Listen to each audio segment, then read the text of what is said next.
1970 में न्यूयॉर्क के एक फेमस ऑथर जून ले बाहरी दुनिया से खुद को अलग करने के बाद उसकी दादी के अपार्टमेंट में अकेली रहती है। 4 साल हो चुके हैं, उसने अभी तक उस अपार्टमेंट के बाहर कदम भी नहीं रखा।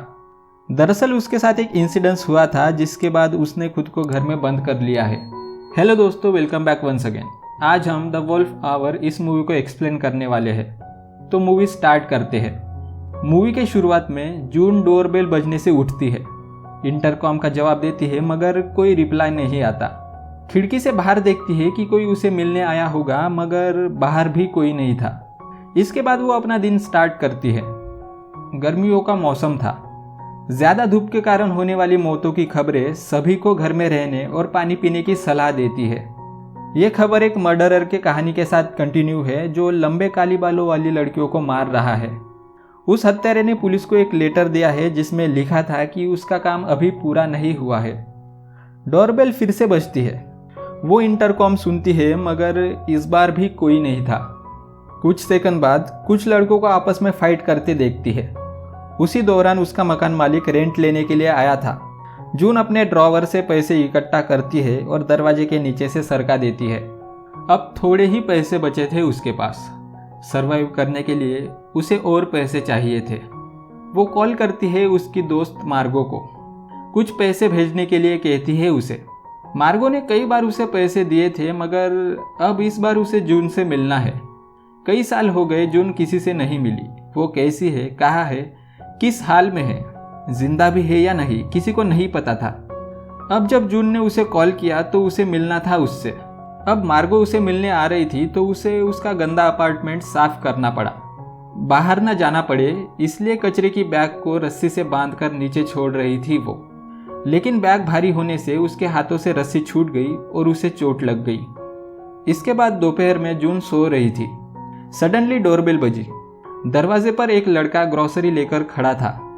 फ्रेडी नाम है उसका। बाहर बहुत गर्मी थी तो उसे बेसिन यूज करने की परमिशन मांगता है वो। इसके बाद जून लंच कर रही है और साथ ही साथ उस मर्डरर की न्यूज सुन रही है। फिर से डोरबेल बजी मगर इस बार भी वहां कोई नहीं था। कुछ देर बाद फिर से घंटी बजती है और फ्रस्ट्रेटेड जून पुलिस को कॉल करती है। अगले दिन मार्गो उससे मिलने आती है। जून को इतना डिप्रेस्ड देखकर चौंक जाती है वो। मार्गो उसे अपार्टमेंट से बाहर निकलने में हेल्प करती है और उसे बाहर जाने के लिए कहती है, लेकिन जून में इतनी हिम्मत नहीं थी। इसके बाद हम देखते हैं कि जून अकेले पहली बार अपने अपार्टमेंट के बाहर कदम रखती है और सीढ़ियों से नीचे उतरने की कोशिश करती है। उसके पैर कांप रहे हैं, सांस भारी हो चुकी है उसकी, बहुत डर रही है वो। सडनली उसकी आंखें खुलती है और वो सपना देख रही थी। मार्गो किसी को फोन पर बता रही थी कि जून बीमार है। यह सुनकर जून और बेचैन हो गई और रोने लगी वो। जब वो आईने में अपना चेहरा देखती है तो उसे पता चलता है कि वो कितनी अगली दिख रही है। उसी रात दोनों साथ में ड्रिंक करते हैं। दोनों अपने पिछले करियर के बारे में बहस में पड़ जाती है, जहां जून एक सफल लेखक थी और मार्गो ने बहुत स्ट्रगल किया था। फिर से दरवाजे की घंटी बजी। जून ने मार्गो से जवाब न देने के लिए कहा। अकेले रहने के खतरों को जानते हुए मार्गो जून को एक गन देती है। बाद में जून ने देखा कि मार्गो उसकी लिखी हुई बुक को पढ़ रही है।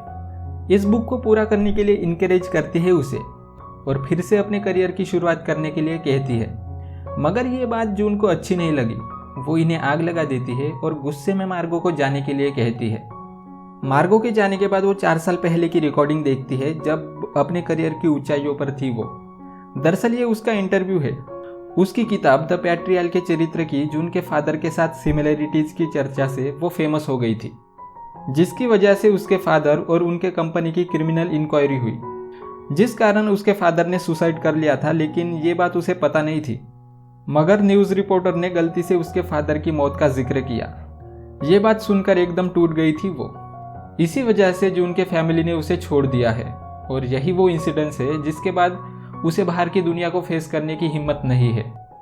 जून स्क्रीन पर उसकी आंखों को गीला करते हुए सीन को देखकर वीडियो बंद कर देती है। इसके बाद अपने पब्लिशर को कॉल करती है एडवांस मांगने के लिए। दरअसल उसने 4 साल पहले एक बुक लिखना शुरू किया था मगर वो उसे पूरा नहीं कर सकी। पब्लिशर पहले उसे बुक कंप्लीट करने के लिए कहती है। वो अपना पुराना टाइपराइटर निकालती है और आगे की स्क्रिप्ट लिखने के लिए तैयार होती है। घंटों तक लिखती रहती है वो, जब तक कि उसकी सिगरेट खत्म ना हो। बाद में फ्रेडी उसे सिगरेट का नया पैक लाकर देता है। अब फ्रेडी उसका दोस्त बन चुका था। जून नोटिस करती है कि उसके बॉडी पर जलने के निशान हैं। इस पर वो कहता है कि उनकी बिल्डिंग में आग लग गई थी, जिसमें उसके माँ ने तो उसे बचा लिया मगर वो नहीं बच पाई। जाने से पहले फ्रेडी ने जून को सावधान रहने की सलाह दी। शाम को फिर से दरवाजे की घंटी बजी। जून सावधानी से इंटरकॉम को सुनने लगी मगर सड़क के शोर के अलावा कुछ सुनाई नहीं देता। टाइम पास करने के लिए वो गाने सुनती है और डांस करके एंजॉय करती है। कुछ दिनों बाद एक पुलिस ऑफिसर जून के घर विजिट करता है, क्योंकि उसने एक हफ्ते पहले रिपोर्ट की थी। जून उसे अंदर इनवाइट करती है और कहती है कि कोई उसके दरवाजे की घंटी लगातार बजाता है। उसकी हेल्प करने के बजाय उसे अकेला देखकर उसका फायदा उठाने वाला था वो। मगर वॉकी टॉकी से खबर मिलती है कि कहीं आग लगी है और वो चला जाता है वहाँ। इसके बाद वो फिर से स्क्रिप्ट लिखने के काम में लग जाती है मगर लिख नहीं पाती। रात में अपने विंडो में बैठकर गाने सुन रही थी जून। वो देखती है कि उसके पड़ोसी इंटीमेट हो रहे थे। ये सीन देखकर वो खुद को सेटिस्फाई करने लगती है, मगर उसे भी कोई देख रहा था जिससे वो डर कर छुप जाती है। इतने सालों तक लोगों से दूर रहने के बाद जून खुद में एक निराश जून को देखती है। पिछले रात के इंसिडेंट्स के बाद जून एक सर्विस को कॉल करके एक पार्टनर बुलाती है। शाम में वो पार्टनर उसके अपार्टमेंट में आता है जिसका नाम है बिली। शुरू में दोनों अजीब महसूस करते हैं मगर बाद में इंटीमेट होते हुए रात बिताते हैं। इसके बाद वो दोनों एक दूसरे से बहुत सारी बातें करते हैं और सो जाते हैं। रात में फिर से डोरबेल बजती है और जाग जाते हैं दोनों। बिली जांच करने के लिए नीचे जाता है लेकिन वहाँ कोई नहीं था। वो जून को एक सुझाव देता है कि ये एक इशारा होगा जो उसे बाहर जाने के लिए कह रहा है। अगली सुबह जून अपनी स्क्रिप्ट पूरी करने लगती है। इस बार अपने काम के बारे में और ज़्यादा कॉन्फिडेंस महसूस करते हुए वो अगले कुछ दिनों तक अपनी स्क्रिप्ट जारी रखती है। मगर जैसे जैसे दिन बीत रहे हैं उसके पैसे खत्म होने लगे हैं। वो अपने जीवन को वापस पाने की उम्मीद में काम में खुद को लीन कर लेती है जब तक कि वो काम खत्म नहीं होता। वो पूरी बुक लिख चुकी थी और उसने पब्लिशर को खुशखबरी देने के लिए कॉल किया था, मगर पब्लिशर कहीं बाहर गया हुआ था जिससे उनकी बात नहीं हो पाई। जून अपने आखिरी बचे हुए पैसों का यूज फ्रेडी को अपने नए स्क्रिप्ट को पब्लिशर के ऑफिस पहुंचाने के लिए पे करती है और कहती है कि वो पब्लिशर उसे एक चेक देगा जिसे वो उसे लाकर दे। काफ़ी देर होने के बाद जब फ्रेडी चेक लेकर वापस नहीं लौटा तो जून ने ग्रोसरी स्टोर में फ़ोन किया जहां वो काम करता था, लेकिन शॉप ओनर का दावा है कि फ्रेडी नाम का कोई लड़का उनके लिए काम नहीं करता। यह सुनकर बहुत अपसेट हो गई थी जून। उस शाम जब दरवाजे की घंटी बजती है तो जून तुरंत जवाब देती है। उम्मीद करती है कि यह फ्रेडी होगा, लेकिन कोई नहीं था। कुछ देर बाद सारे शहर की लाइट चली जाती है और उसके इलाके में दंगा और लूटपाट शुरू हो जाता है। ये सब वो खिड़की से देख रही है। अपने दरवाजे को पैक करती है ताकि कोई आ ना सके।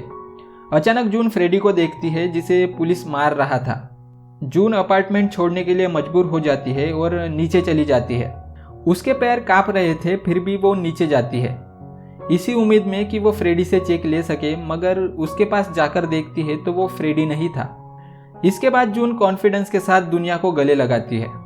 इसे वो उसके जीवन का नया सवेरा समझती है। मूवी जून के साथ खत्म होती है, जो अब उसकी मानसिक बीमारी से ठीक हो चुकी है।